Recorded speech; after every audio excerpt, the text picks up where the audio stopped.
నా పేరు doctor కొట్టేచన, retired ప్రిన్సిపల్ని మరియు కర్నూలు జిల్లా బీజేపీ అధికార ప్రతినిధిని కూడా. నవభారత చరిత్రలో తొలి వాక్యం బ్రిటిషు పాలనలో నలిగిన భారత చరిత్ర ఆఖరి వాక్యం మధ్య గుణాత్మకమైన మార్పు ఉండాలన్న ఒక గొప్ప ఆకాంక్ష అతి కొద్ది మందిలోనైనా ఉండటము ఒక అదృష్టం.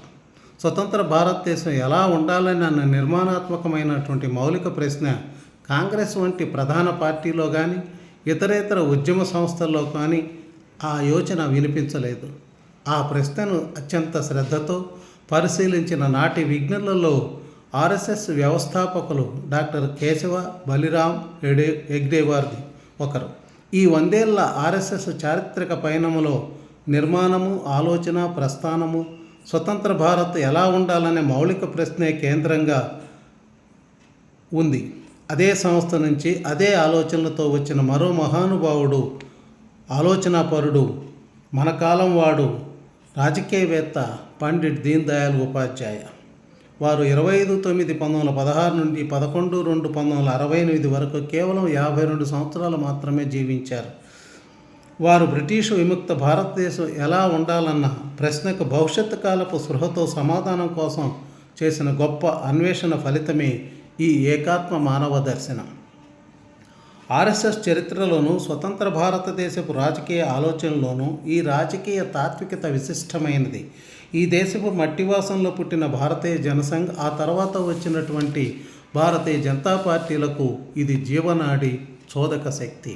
అందుకే ఈనాడు ప్రధాని నరేంద్ర మోడీ మెల్లమెల్లగా ఆ విధంగానే పరిపాలన కొనసాగిస్తున్నారు. దేశ నిర్మాణంలో జాతీయాత్మక స్థానం ఇచ్చిన ఇలాంటి సిద్ధాంత ప్రతిపాదన జరిగి ఇప్పటికి 60 ఏళ్ళు.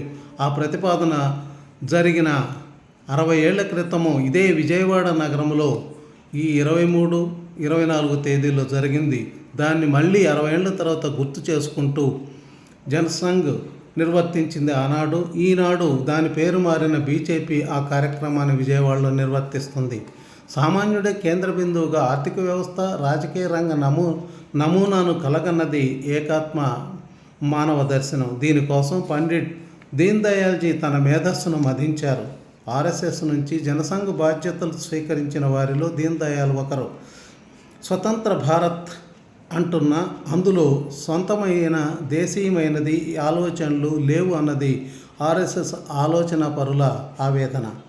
రాజకీయ దృక్పథంలో కానీ, ఎంచుకున్న ప్రజాస్వామ్య పంథాలో కానీ, ఆర్థిక వ్యవస్థ సృష్టిలో కానీ స్వదేశీ ఆలోచనలు లేవు అని వారి ఆరోపణ.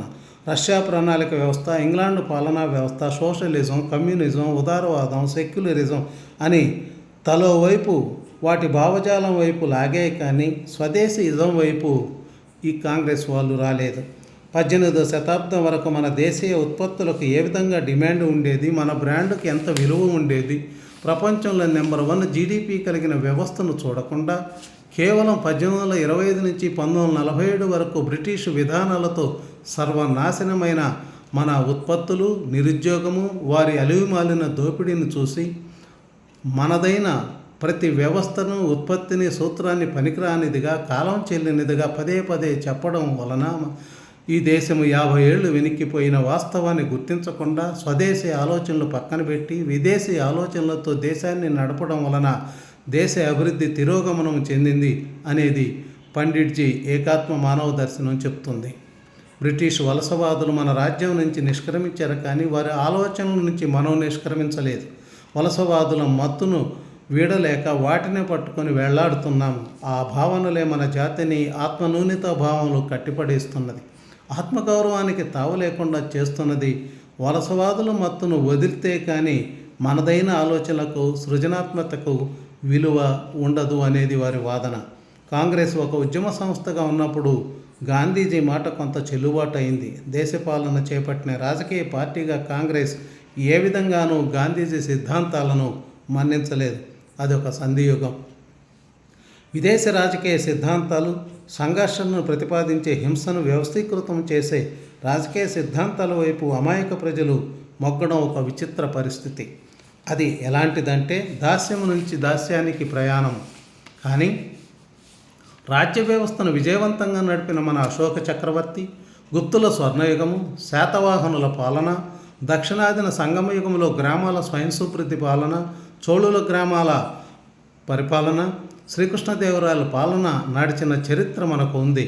కానీ వాటిని తలుచుకోవడమే తిరోగమనం అన్న దృక్పథాన్ని ప్రజలను బ్రిటిషు ధరలతో పాటు మన పాలకులు కూడా ఈసడించుకున్నారు. కానీ స్వతంత్రం వచ్చిన కొత్తలో ప్రపంచ దేశాల నుంచి మనం అరువు తెచ్చుకున్న వ్యవస్థలు, సిద్ధాంతాలు అవి పుట్టిన చోటునే నేడు వాటి జాడ కనిపించట్లేదు.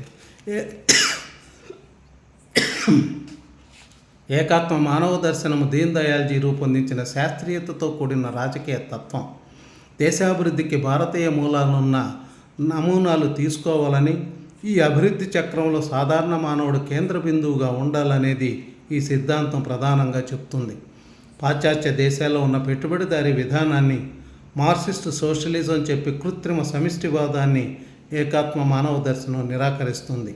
దేశాన్ని యంత్రీకరణ చేయవచ్చు, కానీ పౌరుడిని కూడా యంత్ర పరికరములో ఒక భాగంగా మార్చే వ్యవస్థను దీన్ దయాల్జీ అంగీకరించలేదు. అలాగని హక్కులే తప్ప బాధ్యతల గురించి పట్టని తన జీవితము, తన విలాసాలు, తన భోగాలు, తన స్వేచ్ఛ హద్దులు ఉండవన్న వాదనను కూడా పండిట్జీ తిరస్కరిస్తారు. వ్యక్తి అంటే శరీరము, మనస్సు, బుద్ధి, ఆత్మల సమ్మేళనం. వ్యక్తుల సమూహం అంటే సమాజము. వ్యక్తి నేనుకు మాత్రమే పరిమితం కాలేదు, సమాజంలో అతడికి సంబంధం ఉంటుంది. కావున తన గురించి ఆలోచిస్తూనే సమాంతరంగా సమాజం గురించి ఆలోచించాలి.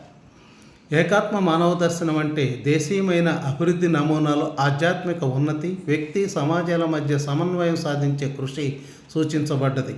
దీనిని సాంస్కృతిక జాతీయవాదం అన్నారు. అంత్యోదయం అంటే సమాజంలోని చిట్ట చివర వ్యక్తికి కూడా సమన్యాయము, సమానత్వం, అందరికీ విద్య, కేవలం పారిశ్రామికీకరణ, పట్టణీకరణే గాక దరిద్ర నారాయణుల సేవలకు ప్రాధాన్యం ఇవ్వాలి. ఇది దీన్ దయాల్జీ స్వప్నించారు. అధికార వికేంద్రీకరణ, గ్రామాల స్వయం సమృద్ధి గురించినది ఆయన సిద్ధాంతం. వ్యక్తి, సమాజము, దేశము, ప్రపంచం అనే 4 అంశాలు ఏకాత్మ మానవ దర్శనాన్ని ప్రభావితం చేశాయి. ఇప్పుడు మోడీ గారి పాలనలో పై అంశాలపై దృష్టి పెట్టి ఆ విధంగానే అనేక పథకాలు చేపట్టారు. పండిట్ దీన్ దయాల్జీ ఆశయాలను పూర్తి చేస్తున్నారు. జై హింద్.